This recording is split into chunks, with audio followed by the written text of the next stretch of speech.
Data Play Podcast. Сайн байцгаана уу? Data Play podcast-ыг сонсож буй эрхэм танд энэ өдрийн мэндийг хүргэе. За намайг Даваад Лүн гэдэг социологч. Өнөөдрийн шинжилсэн Data Play podcast-ийн маань season 3-ийн өнөөдрийн дугаарт судалгаа зөвлөх үйлчилгээний Sika компани гүйцэтгэх захирал Эрдэнэ урилгыг урьж оролцуулаа. Тэгээ сайн байна уу та? Сайн уу? Тримэнд. За сайхан үйлчиж, сайхан хаварчж гин үү? Оо янз. Тэ сайхан шинжилсэн үү? Сайхан шинжилсэн үү? Сайхан. За монголчууд маань үзэг сонсогчд маань бас сайхан шинжилсэн гэж бодож байна.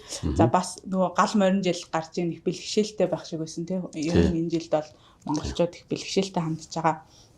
За тэгэхээр өнөөдрийн бид хоёрын ярилцах сэдэв болохоор Монгол улсын хэмжээнд 2 дахь удаага буюу давтан хийгдэж байгаа Монголын нийгмийн үеийн судалгааны талаар ярилцах юм аа. Манай подкастын маань зорилго өөрөө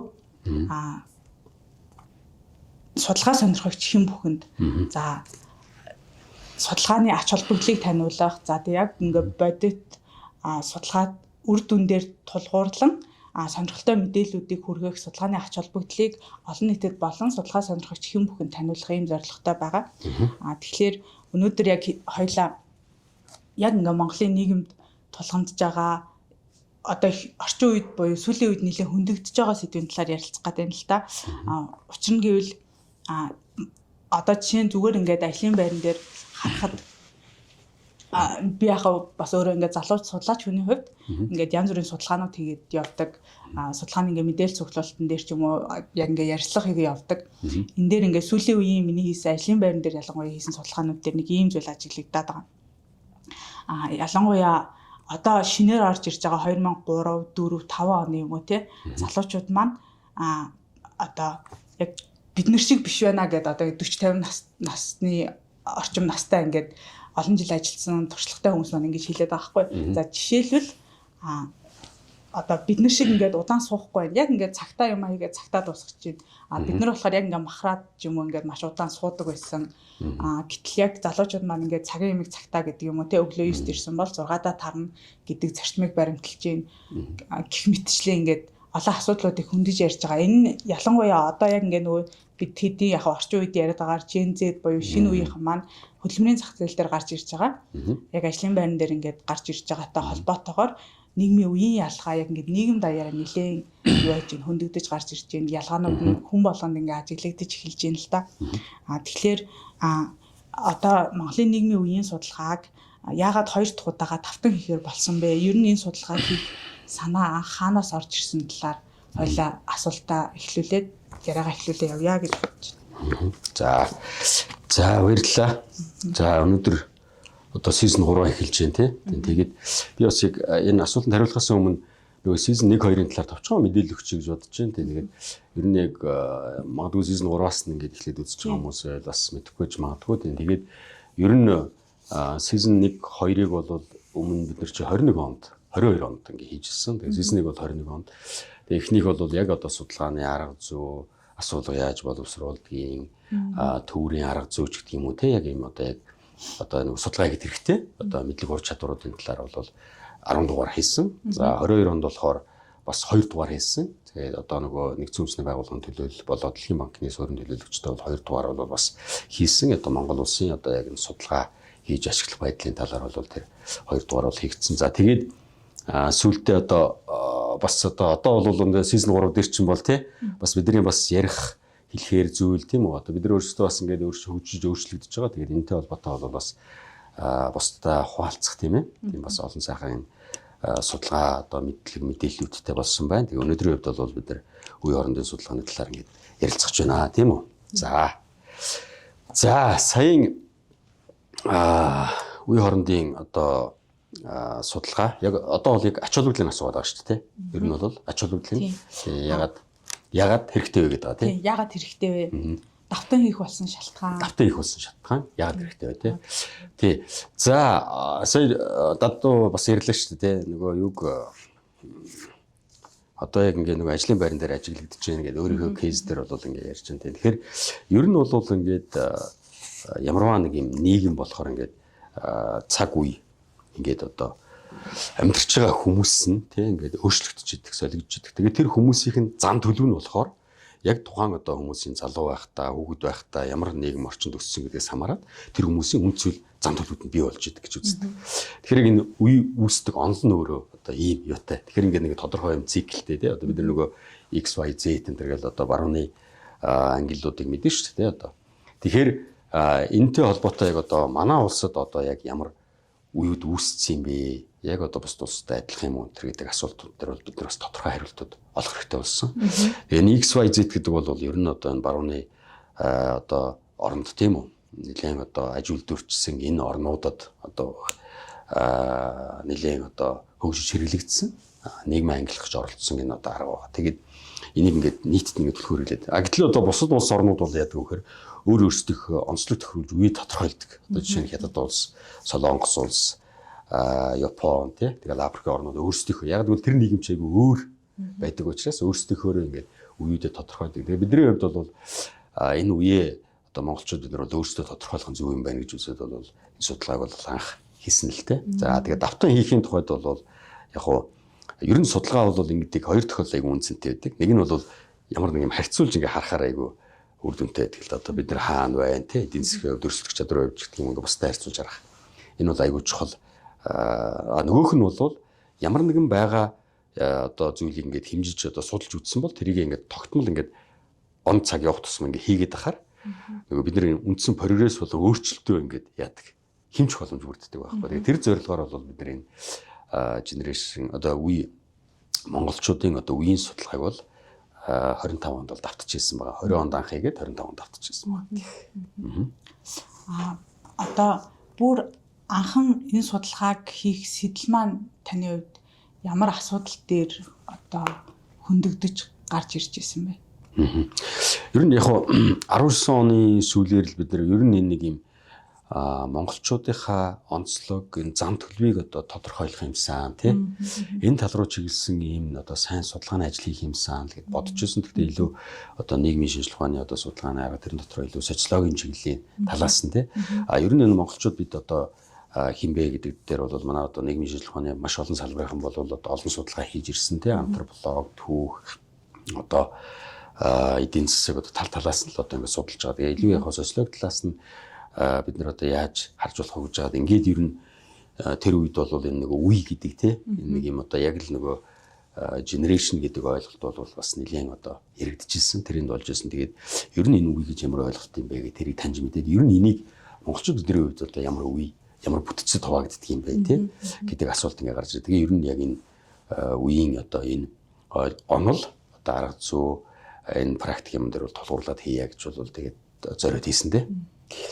Судалгааны арга зүйн хувьд тэд хоёлоо товч ярилцвал ямар арга зүйг сонгосон бэ? Ер нь судалгааг эхлүүлэхэд арга зүй маань өөрөө айгүй ач холбогдолтой байгаад идэг тий.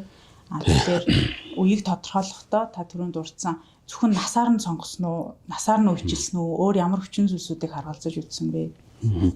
Тэгэхээр яг энэ нөгөө за үе одоо монголчууд бид нар ямар үед ингээ хуваагддаг юм бэ гэдэг ингээ асуулт гарч ирж байгаа шүү дээ. Тэнгүүд энэ эхний ингээд бидний таамаглал болохоор юу гэсэн хэрэг ер нь одоо аль үеийн ангиллыг авч ашиглаж болох юм.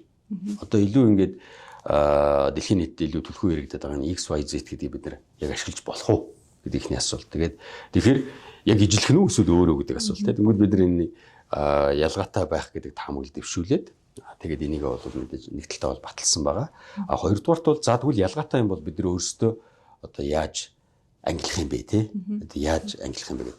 За тэгээд энэ үеийн ингээд онлоо судалж байгаа энэ судлагдсан байдлуудаа судалж байгаа айл ал улсад ямар судалгаа ямар арга зүй асуумжаар одоо яаж хийдгийг ингээд судалсан. За тэгээд тэр үед бол яг энэ үе өөрөө тухайн нийгэм одоо ингээд нийгэмд байгаа хүүхэд залуучууд одоо яг ингээд залуу наснда болон ингээд хүүхэд байхад нь тэр нийгэм ямар том тийм одоо үйл явдал болсон тэр нөлөөллийг маш их авдаг юм байна.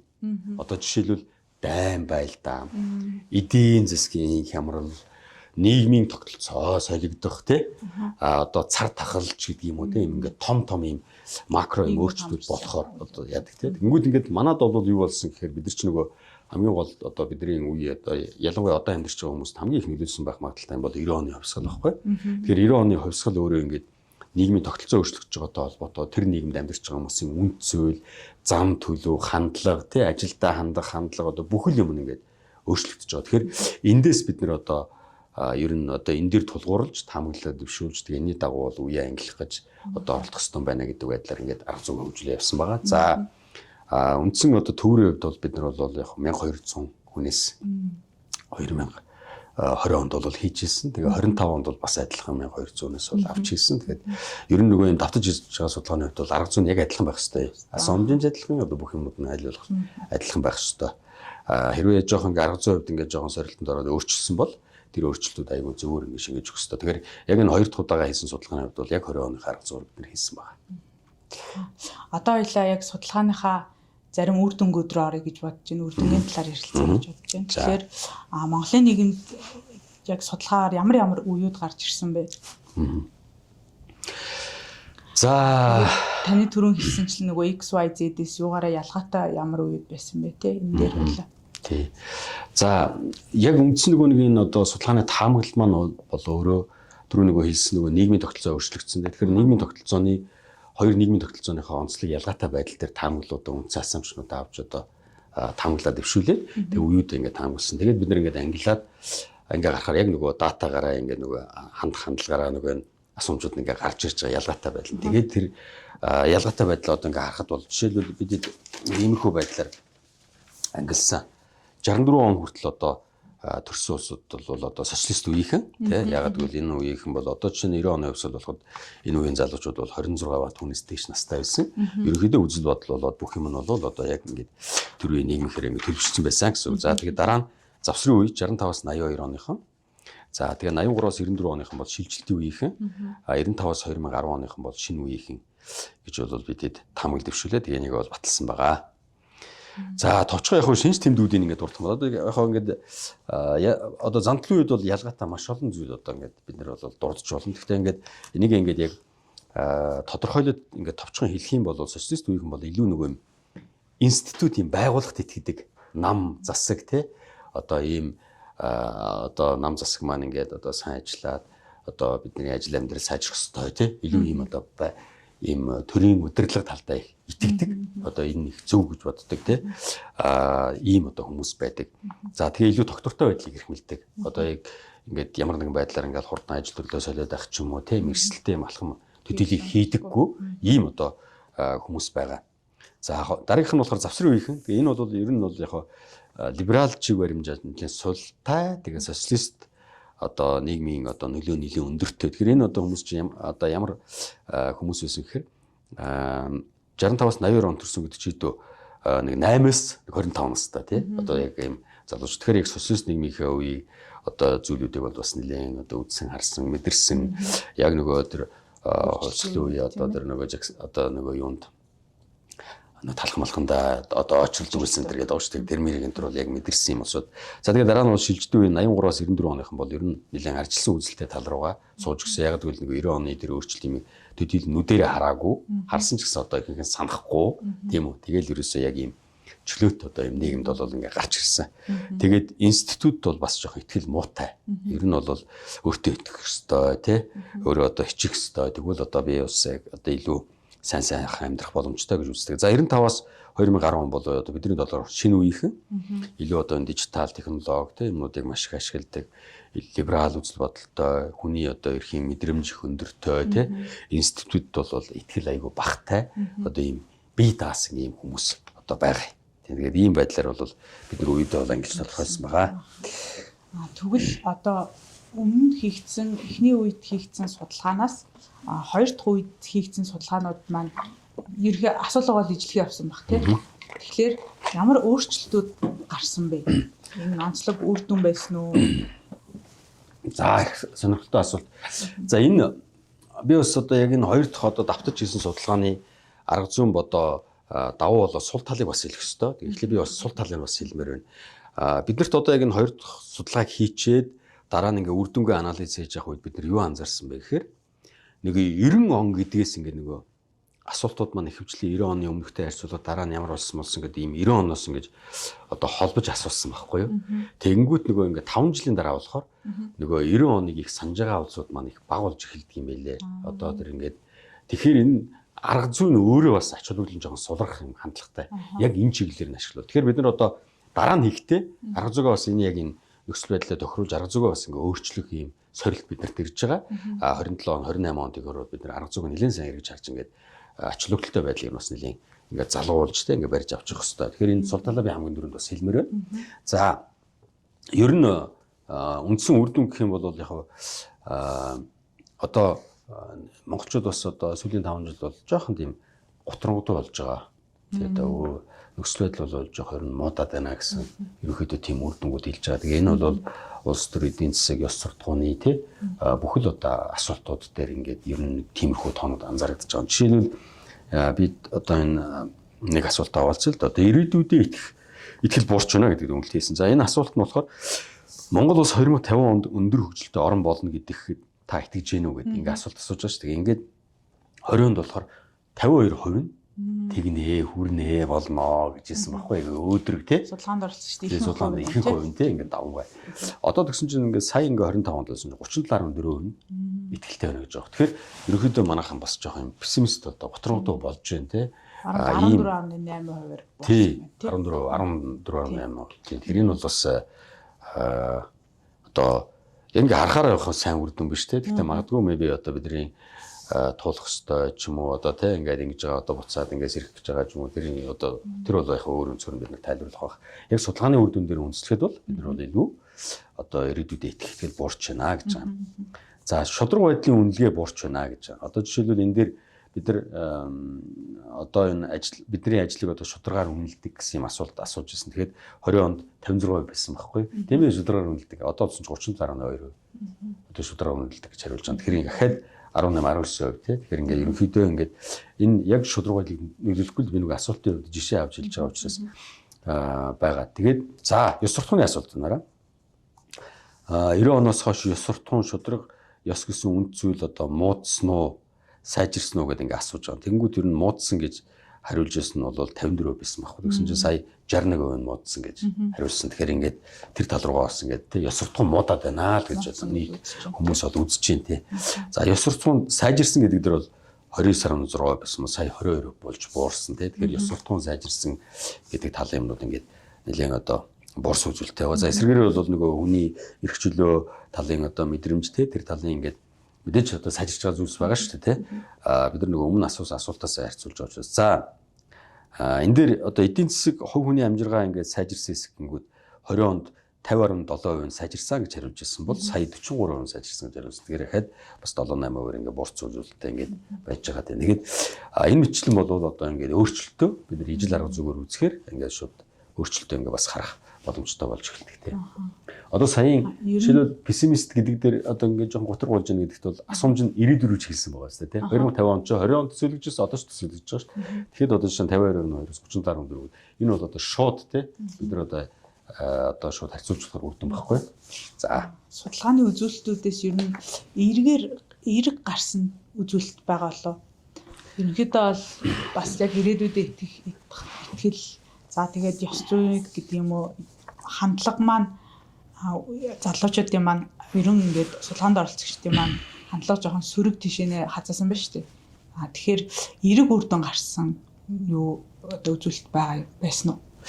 Тэг яг зүгээр ер нь одоо бүр маш гоё асуулт асуулаа тий. Одоо маш чухал асуулт. Тэгээд энэ дэр бол яг энэ бол айгүй тийм одоо бидний ингээд судлаачийн зүгээс бол айгүй сайн үр дүн гэд хэлэхээр үр дүн бас болж байгаа. Үндэ бол жоохон бага байгаад байгаа. Тэгээд одоо ер нь бол харагдахгүй байгаа.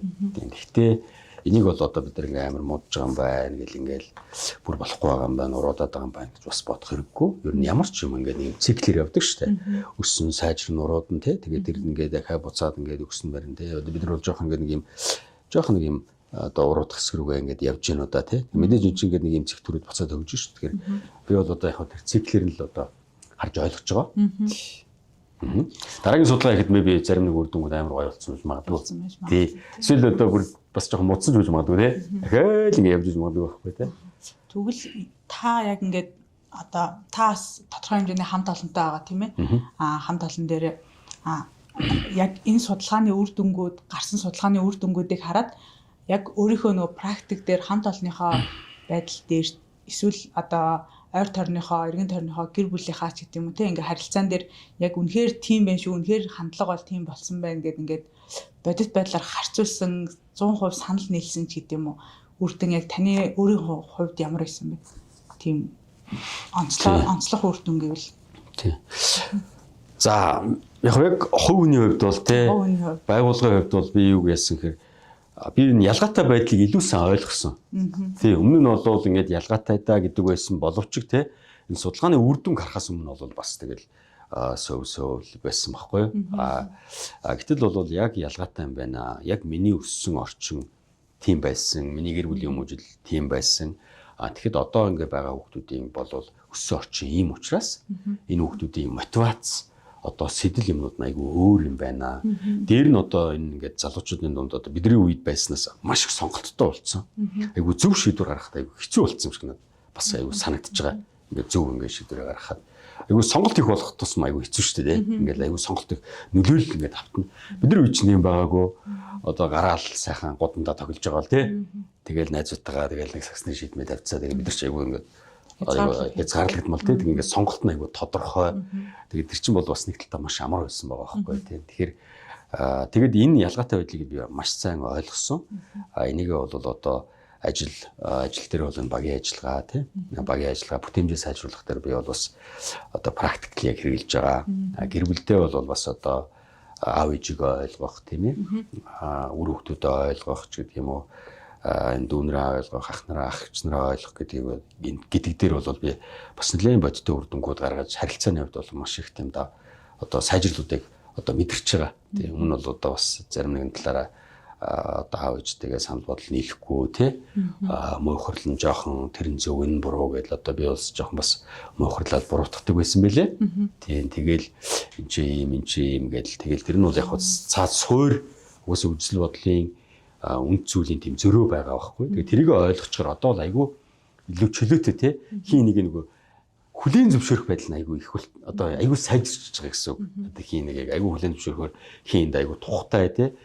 Тус-тустай орон зайтай тэгээд яг тэндээ ингэсэн тийм тэгэл ер нь одоо өөрийнхөө л асуудлуудыг өөрийнхөө л одоо зорилгын төлөө л ингээд төвлөрөд ажиллаа явах жишээ нь тийм одоо үр хөвгтөр бол бас адилхан одоо энэ чинь аюу тий одоо орчин үеийн одоо энэ хүүхдүүдийн онцлог сэтгэл зүйн байдал ер нь одоо бас энэ одоо гэр бүл хүүхдийн хүмүүжлийн талаар маш их контент ном подкаст юм гардаг болчих. Тэгээд эдний одоо энэ ярьж байгаа мэдлгүүдээс те бидний хуучин одоо итгэж үнэмсч хүмүүсийн арга барилыг одоо сорьсон, челленж хийсэн айгүй олон юм концептууд байна. Тэгээд эднийг ингээд авч ашиглах энийг илүү сайн шингэх хэрэгтэй болж байна л да. Тэгэхээр ер нь таны яриануудыг сонсоод надад нэг юм бодол төрж ин л дээ. Яг ер нь залуу судлаачийнхаа хувьд би бас өөрөө нөгөө одоо социологийн чиглэлээр одоо мэргэшиж ажилладаг одоо залуу судлаачийнхаа хувьд ер нь нийгэмд нөгөө микро болон макро социологи буюу микро болон макро асуудлууд гэж байдаг шүү дээ тийм. Тэгэхээр яг таны ярьж байгаачлан энэ нөгөө нийгмийн үе хоорондын асуудал маань өөрөө нөгөө макро асуудал болчиход байгаа. Тэгэхээр энэ яг нөгөө нэг гэр бүлд байгаа хүүхэд аав ээж хоёр хүүхэд болон одоо эцэг эднэр таахгүй байгаа зан ашийн ялгаа биш харин өөрөө яг ингээд нийгмийн үеийн том зөрүү байгаа тийм ээ. Тийм. За тэгвэл яг энэ судалгааны үр дүнг ашиглаад одоо олон байгууллагууд маань за гэр бүлийн төвшөнд олон байгууллагын төвшөнд судалгааг хэрхэн ашиглавал оновчтой гэж таны хувьд харж байгаа вэ? За би бол юу гэж бодож одоо саяхан бас нэг ийм пост хийжсэн байхгүй юу? Ингэсэн. Одоо энэ одоо бидний тодорхойсноор бол одоо миний үе л дээ миний үе чинь нөгөө шилжилтийн үе те. Шилжилтийн үеийн аав ээж нар хараа ингэж байна гэж байгаа. 70% өөрсдийнхөө сэтгэл зүг эмчлэнгээ одоо хүүхдээ өсгөх гэж хичээж байна гэж байгаа байхгүй. Тэгээ ингээд айгүй тийм бодтой. Яг гэвэл нөгөө өсөж хүмүүжсэн тэр хүмүүжлээс нь одоо хүүхдүүдийн хүмүүжүүлж байгаа арга барил нь бүр шал орох. Тэгэхээр энэ ингээд зөвхөн энэ үеийнхэнд биш те. Магадгүй одоо энэ байгаа шинэ үе чинь дараагийн одоо тэр альфа үеийн хүүхдүүдтэй болно шүү дээ. Тэгээд тэд нар чинь бол бас ахаад өөрсдөө тодорхой хэмжээнд өөрчлөх юм шаардлагатай болж байгаа байхгүй. Тэгэхээр энэ өөрчлөлт гэдэг чинь бол угаасаа зайлшгүй бүх үед адилхан. Одоо миний аав ээж үеж гэсэн дээ. Одоо биднийг өсгөж хүмүүжүүлэхдээ өөрсдөө өссөн орчноос ахаал хөрхий ингээ өөрсдөө айгүй өөрчилж ижил те бидний ингээл нийгэмдээ зохицол ингээд өсгсөн. Тэгэхээр энэ өөрчлөлт бол ингээ зайлшгүй. Харин энэ өөрчлөлтийг зөв хийхийн тулд энэ ялгаатай байдлыг л айгүй сайн ойлгоод энэ одоо тэр ойлгосон дээрээсээ л өөрсдийнхөө үйлдэл одоо яагаад энэ өөрчлөлтийг хийх ёстой гэдэг тэрнийхээ учир шалтгаануудыг айгүй сайн зөв ойлгочих юм бол айгүй их хэмжээтэй болчихно. Тэрнийхээ дагуу ингээд айгүй сайн одоо өөрчлөлтүүдээ бол хийж чадна гэж би бодож байна. Тэгэхээр энэ одоо яг энэ судалгааны үр дүн чинь ингээд нөгөө шинэ мэдлэг шүү дээ. Энэ мэдлэгийг ингээд авч ашиглаж чадвал тэр байгууллага болоод хүмүүст гэр бүл айгүй хэрэгтэй. Харилцаагаа сайжруулна, бүтээмжээ сайжруулна тийм үү? Ингээл одоо юмаа ингээд одоо хоорондын ойлголцол юмнуудаа сайжруулах байх. Энийг ингээд ялгаатай байдлаа ойлгохгүй бол сонсохгүй хин нэг. Сонсохгүй болохоор яг үлээ харилцаа байхгүй. Харилцаа байхгүй болохоор яг хамтын ажиллагаа байхгүй. Хамтын зүтгэл байхгүй. За ингээд эргээд цаашгаа ингээд одоо бүтээмжт нөлөөлнө, одоо стресст нөлөөлнө тий хин эндэх тусдаа болж эхэлнэ тий хоорондоо юм ярилцгаа болж эхэлнэ ингээл зайн холдож эхэлнэ. Тэгээд эн чинь ингээд яхаар эргээд нөгөө нэг бүр well being буюу сайн сайхан байдал, аз жаргалтай байх тийм үү? Энэ юмнууд нь ингээд одоо нөлөөлж эхэлнэ. Тэгэхээр ингээд бүх юмд ингээд нөлөөлж эхэлнэ. Тэгэхээр ер нь бол нөгөө одоо бусад айгүй олон судалгаанууд байгаа шүү дээ. Ингээд хамгийн аз жаргалтай хад яадаг юу нөлөөлөх харилцаа гэдэг шүү дээ. Эргэн тойрон нөгөө одоо хайртай хүмүүстэйгээ гэр бүлтэй тий тэр хүмүүстэйгээ ингээ гоё хийнийгээ сонсдог юм гоё нээлттэй харилцаатай өөрийнхөөрөө байж чаддаг ийм байхаараа л тэр хүмүүсийн одоо стресс аз жаргалд хамгийн их нөлөөлдөг гэдэг байгаа байхгүй. Тэгэхээр энэ юм чинь байхгүй болно гэсэн санаа. Тийм. Тэгэхээр ерөөсөө маш олон талбарт хэрэгжилж болно энэ ялгаатай байдлыг одоо ягаараа хэрвээ танд ажил дээр чинь энэ одоо үеийн ялгаатай холбоотой ямар нэгэн байдал ингээд та ямар нэгэн зүйлд эргэлзэж байгаа бол тий яагаад энэ ингээд байгаа юм бол яагаад ингээд байгаа юм бол эргэлзэж байгаа бол энэ үе надаа миний үеэс өөр энэ хүн яагаад өөр юм бол тэр хүний өмнөөс тий одоо нөгөө яг бодож үзээсээ тэр хүний өмнөөс яг тэр байгаа нөхцөл байдлыг харах гэж хичээгээсээ тэгэх юм бол та илүү сайн ойлгоно ойлголцлоо сайжруулж чадна гэж хэлмээр байна тий гэр бүл бас адилхан яг адилхан. За баярлалаа. Тэгэхээр өнөөдрийн ярилцлага дүгнээд сонсогчдоо заавал одоо санах ёстой 3 гол санааг нэрлүүл таны хувьд. За 3 гол санаа гэхээр тий. За ер нь бол би ингэж л хэлмээр байна. Ер нь одоо өөрчлөлт бол зайлшгүй. Өөрчлөлт бол ингээд дандаа л байдаг шүү дээ. Тэгээд энэ өөрчлөлтөд бид нэр яаж зөв явах вэ гэхээр зөв мэдлэг, зөв майндсет, зөв сэтгэлийн загварууд хэрэгтэй. Тэгэхээр энэ үе хоорондын судалгаа энэний үр дүн бол айгүй сайн тий. Одоо юм үр дүн мэдлэг шүү. Энийг бол айгүй сайн одоо ашигласаа л гэж одоо хэлмээр байна да. Тэгэхээр энийг ингээ зүгээр ингээ сонсоод за ийм байна гэж ингээ өнгөрөх юм бол тий ингээ фокуслохгүй, хуж ойлгохгүй, өөрийнхөө кейс төр практик төр ингээ бодохгүй байх юм бол энэ чинь хэрэглэгдэхгүй шүү дээ. Хэрэглэж чадахгүй. Тэгэхээр энэ одоо судалгааны үр дүнгуудыг манай одоо энэ пэйж менежер одоо зөндөө бас тавигдсан дээ. Тэгэхээр эндээс ингээд яг өөрийнхөө практик төр тулгараад байгаа одоо энэ үеүдтэй холбоотой, энэ харилцаатай холбоотой энэ асуудлууд дээр энэ үеийн хоорондын судалгааны үр дүнтэй уялдуулж ингэж одоо анализ хийж нөхцөл байдлыг сайн танихыг оролдосоо л гэж хэлбэр. Тэгээ энэний хөдлөө цаг бас зарцуулах хэрэгтэй. Төвлөрөх одоо ингээ бас нэг жоохон энэ асуудлаа сонирхож те яг өнгөц бол юм үр дүн байна. Тийш тэгээд те ингээл өнгөрөх юм бол ингээ байх. Сая одоо манай нэг юм бас харууллаа шүү дээ. Нөгөө өнгөрсөн онд л нөгөө зэт үеийн юм ямар үеийн юм гэл нэг сошиалор нэг бахан дебейт яваад ах шиг байсан. Тэгээд тэр бол жишээ нь те одоо угаасаа л ялгаатай байхгүй юу? Одоо энэ судалгаачин бол те одоо тэрийг л тэр чинь яг ингээд нийгэмд ингээд гарч ирж байгаа байхгүй юу? Өөр өөрсдийнхөө үеийг өмөөрсөн, зөвтгсөн альных нь ч зөв биш. Бүгд угаасаа ялгаатай. Энэ улс орны одоо дараагийн энэ ажил хүчин дээр те дараагийн шинэ үеийнхэн гарч ирж байгаа. Удахгүй альбаа үе гараад ирнэ те. Тэгээ ингээд тийм учраас энэ ялгаатай байдлыг маш сайн ойлгох хэрэгтэй. Түрүүн бас их гоё асууж ирсэн шүү дээ нөгөө за би жоохон ингээд нуршуу хариулж байна те. Магадгүй нэг өнцөг гэж магадгүй би аюу сайн ойлгоосоо гэдэг өнцгөл тайлбарлах гэдэг учраас ингээд яаж түрүүн гэсэн шүү дээ. Одоо манай чинь би яг ингээд байгууллага дээр ингээд яхад бид нэг ингээд багаараа яриа сууж шүү дээ. Багаараа яриа суухад баг ингээд манайд чи 2 3 үе нэг дор энэ сууж байгаа байхгүй юу. Тэгээ бүр илт ялгаа нь илт мэдрэгддэг. Тэгээ бид нар ингээд ихэнхдээ ингээд нэг жоохон ингээд одоо ингээд бими бол ингээд жоохон ингээд вакуумдаал тий. Тэгэл тэг инг гээл тий. Ер нь тех хэрэгтэй би зөвл гэж ингээд их бодох одоо хандлагатай. Ер нь ихэнх хүн тийм байдаг. Би ер нь одоо энэ байгууллага дотор энийг бол надаас илүү мэдэх хүн байхгүй тий. Энэ бол амар буруу. Энэ бол амар буруу. Одоо буруу гэдэг үг амарээр ингээд яхаар бас айгүй хүчтэй болчихдөг юм байна тий. Амарч бурууч байх. Ер нь бол их буруу. Их буруу тий. За яг гэвэл эн чинь ингээд нэг хүн ингээд вакуумдаад би л одоо эн чинь ингээд эготод тий. Тэгээ ингээд бусдаас сонсох болж эхэлж байгаа байхгүй. Гэтэл яг ингээд одоо жишээ нь ингээд манай дээр бид нар ингээд одоо ингээд багууд дээр ингээд ярихад саяын дээр ингээд 3% төлөөлөл орсон баг дээр тий. 3% гуруулаа ингээд суугаад хийнийгээ сонсоод ярихаар бид 3% гурууланд нь давуу тал байдаг байхгүй юу. Одоо нэг жоохон ингээ ахим үед нь үнэхээр ингээд зах зээлээ мэдэрдэг туршлага тий тэр юмнууд нь ингээд байна. Дунд хувьд нь болохоор яг нэг юм гоё фреш юм одоо яг нэг яг гоё дөмгөхөн болцсон тий орчин үеийн одоо энэ одоо судалгааны арга зүй марга зүг сайн мэдх яг тэрийг ингээ нэг сайхан гартаа оруулсан тий нэг 5 6 жил ажилласан байна тий. Одоо жишээ нэг шинэ үеийн залуучууд тий одоо жишээ нь дөрөвний хэлдэг 2000-аас хойш оны ингээд залуучууд чинь тэр баг дотор орж ирээд янгууд ялангуяа энэ орчин үеийн технологитой холбоотой орчин үеийн тренд юмнуудыг бидний харж чадахгүй өнцгөөс амар гой гаргаж ирж байгаа байхгүй судалж. Тэгээд ингээд бид нар ингээд бүгдээрээ сонсгоно. Бүгдээрээ тий. Тийм байх гэж байгаа. Тэр эн чинь яаж байгаа вэхэр үе болгоныхоо давуу талыг бид нар хийнийхээ ялгаатай байдлыг ойлгоод хийнийгээ сонсоод ингээд давуу сул талаа ойлгоод мэдрээж ширээ тойроо сухаараа хийнийг аягүй сайн сонсч чадж байгаа. Сонсч чадхаар яг тэр ширээн дээр бүх үеийнхээ давуу талыг гаргаж ирж чадж байгаа байхгүй. Тэгээд ингэхэр чи яг нөгөө багийн ажил аягүй гоё уран зоригтой тий. Тимчтэй иймчтэй за тэгвэл ингээ эвлүүлчихээ гэл тий. Ингээл нөгөө одоо залуучууд маань хүртэл одоо бусдаас аягүй хэм сонсч сурж авч байгаа байхгүй. Жинхэнэ тэнд нөгөө харилцаа, хамтын ажиллагаа, мэдээлэл солилцоо ингээд энэ хамтын зүтгэл гэдэг юм тэнд бий болж байгаа байхгүй. Өмнө бол тий тэгэл одоо ингээл шинэ үеийнхэн яахгүй байна гээл тий. Ингээл яхаж юу ч сонсохгүй одоо.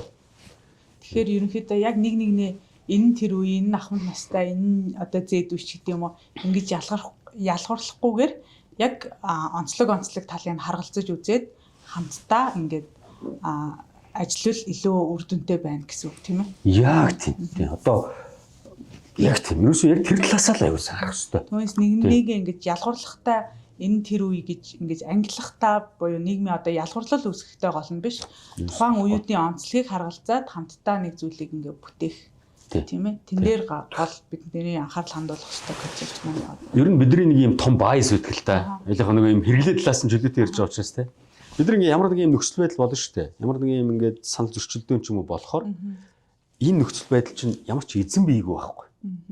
Ямар ч эзэн бийгүй зүгээр л ийм нөхцөл. Бид нар ингээд одоо жишээ нь ингээд гуруулаа ингээд сууж шүү дээ. Гуруулаа бол энэ нөхцөл байдлыг оролцож талууд байхгүй юу. Тэгвэл бид яадаг вөхөр энэ нөхцөл байдлаас те ямар нэг юм одоо буруутай хайдаг. Тэгээ тэр буруут нь яадаг вөхөр энэ нөхцөл байдал ч угаасаа ямар ч эзэн байхгүй болохоор яадаг. Эзэнгүй юм яах вөхөр чамаагүй. Аль нэгнээс нь л би буруу хайдаг. Бид нар те. Гэтэл яг үндэ нөхцөл байдал тийм байдаггүй. Бид нар зүгээр л оролцогч талууд энэ яг энэ нөхцөл байдлаа бид нар аягүй сайн яг тусад нь те ширээн дээр гаргаж байгаад яг энэ дээрээ эргэн тойрноос өөрсдөө оролцогч талууд энэ дээр нь би юу өгч чадах вэ?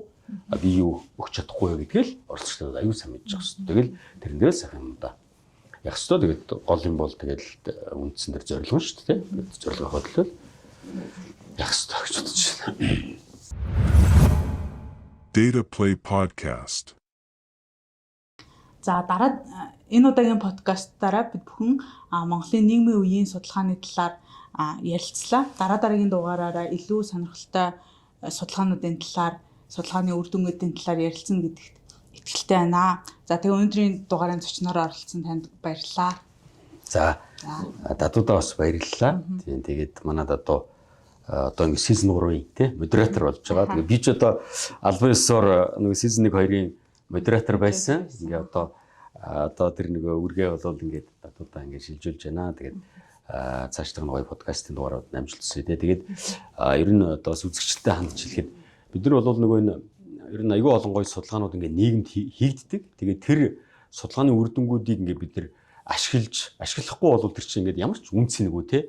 Тэгэхээр ингээд манай энэ подкастын зорилго бол бас аль болох ингээд сайн гоё одоо ач холбогдолтой тийм судалгааны үр дүнгууд бол нийгэмд ингээд таниулах ингээд зорилготой байгаа тийм. Тэгэхээр ер нь бас бусад өөр энэ тэнд ингээд ийсэн нэг судалгааныхаа үр дүнг ингээд хуваалцмаар байгаа. Энэ төр бас тийм судлаачд байвал тийм. Манай бас дадвар бас холбогдоод тэгээд манай одоо байгууллага руу холбогдоод ингээ бас энэ подкаст бас ингээд ороосоо гэж болоод хүсэж байна. Тэгээ бүгдээрээ л энэ талд ингээд аюул олон байгууллагууд олон хүмүүс дор бүрнээ одоо ингээд их сайн судалгаа хийж те нийгэмдээ хувь нэмрээ оруулах гэж ингээд зорж байгаа. Тэгээ энийг хэдүүлээ одоо бас бусдад хүргэх дээр бол аль болох одоо нэгдэж те эвлж одоо ингэж байгаа ажиллах ёстой л гэж одоо бодож байна. Тэгээд амжилт хүсье да. За баярлалаа. За баярлалаа. Data Play Podcast.